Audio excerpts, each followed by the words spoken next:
आप जब प्रातः कालीन उठे तो पहले उठने का नियम ले कि सूर्योदय के 1 घंटा पहले हम उठेंगे। देखो हमारी प्रार्थना मान लो।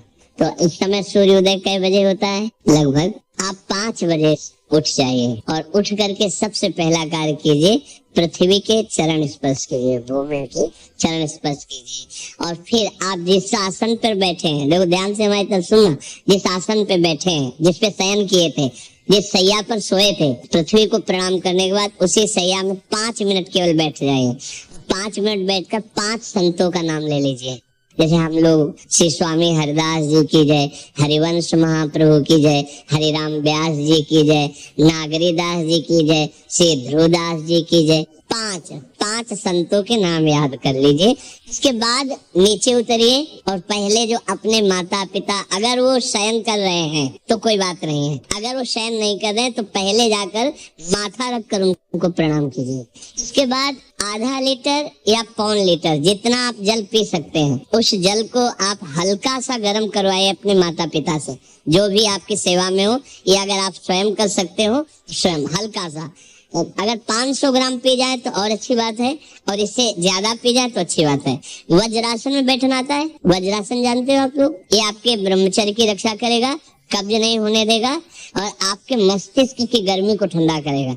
ऐसे वज्रासन में बैठकर धीरे धीरे 5 या 10 मिनट में जल पिया जाए, एकदम ना पिया जाए। गिलास में लेकर के 500 ग्राम जल धीरे धीरे उसको पिया जाए।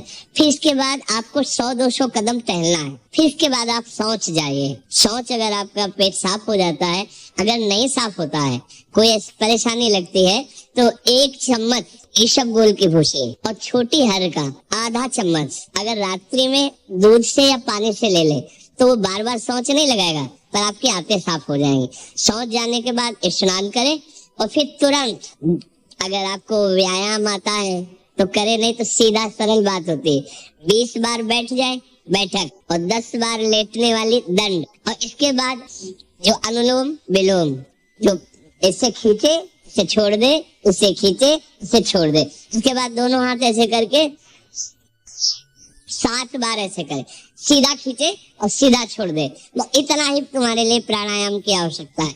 अब अपनी दिनचर्या में लग जा। जो पढ़ाई का कार्य दिया गया है, आगे तुम्हें और भजन की बात हम नहीं कह रहे, जो पढ़ाई का कार्य दिया गया है वो भगवान की ही पूजा है। आपकी दिनचर्या जो आपको अपने गुरुजी या टीचर जी को जाके प्रमाणित करनी है, कल जो पढ़ाई गई थी आज के लिए, वो आप सुबह सुबह उस समय व्यायाम के बाद, तो आप देखना आपकी स्मृति बहुत प्रवीण हो जाएगी। ये आपकी प्रातःकालीन दिनचर्या है। जब आप अपने गुरुदेव के पास स्कूल जाएं, तो आजकल का तो अब पता नहीं, पर हम लोग जब जाते थे तो अपने गुरुजी को प्रणाम करते थे। तो जो स्कूल में आपको पढ़ाई पढ़ा रहे हैं वो तो बात है, अब आपको जो हम खास बात बताना चाहते हैं वो कि देखो अभी छोटे छोटे बच्चे हो, बच्चों में कुछ बच्चे ऐसे गंदे बच्चे होते हैं जिनके गंदी बातें दिमाग में आ जाती हैं और गंदी बातें वो करने लगते हैं आचरण में। आप लोग इतना तो जानते ही होंगे कि गंदी बातें किसे कहते हैं। आप लोगों के पास अगर मोबाइल है तो कभी गंदी बात देखना नहीं। कोई भी बच्चा अगर गंदी बात दिखाए तो अपने टीचर से या अपने माता पिता से जाकर शिकायत करनी चाहिए, वो बहुत हानिकारक होती है। कभी कोई भी गंदी बात अपने द्वारा नहीं होनी चाहिए। अभी आप नवीन जीवन धारण किए हुए हैं, आप भगवान की प्राप्ति, देश की भक्ति और बहुत अच्छे अच्छे पदों में जा सकते हैं। अच्छे पवित्र आचरण और पवित्र संस्कार। ब्रह्मचर्य के लिए गंदे बच्चों का संग त्याग करना, गंदी कोई ऐसी हरकत सिखावे या बात सिखावे तो उसको सुन करके छुपा नहीं लेना, तुरंत अपने टीचर से बताना या अपने माता पिता से बताना, और ऐसे बच्चे का कभी संग नहीं करना। और रात्रि के सोते समय ये जरूर ध्यान देने वाली विशेष बात है, रात्रि के सोते समय जो भगवान का नाम प्रिय, जैसे इन लोगों ने आप लोगों को बताया राधा वल्लभ शेर, तो सोते समय बस प्रार्थना करो कि हे प्रभु, आज दिन हमारा जो भी गलती हुई हो वो हमको आप प्रार्थना करते हैं कि आप हमें समझाओ क्या हमसे गलती हुई। अगर पूरी दिनचर्या में ऐसा लग रहा है हमसे कोई गलती नहीं, तो भगवान सुबह से अभी तक हम सोने जो जा रहे हैं ये पूरा समय आपको समर्पित। आप देखना इसका फल देखना, एक तपस्वी की तपस्या का जो फल होता है ना, उसका ये फल मिलेगा।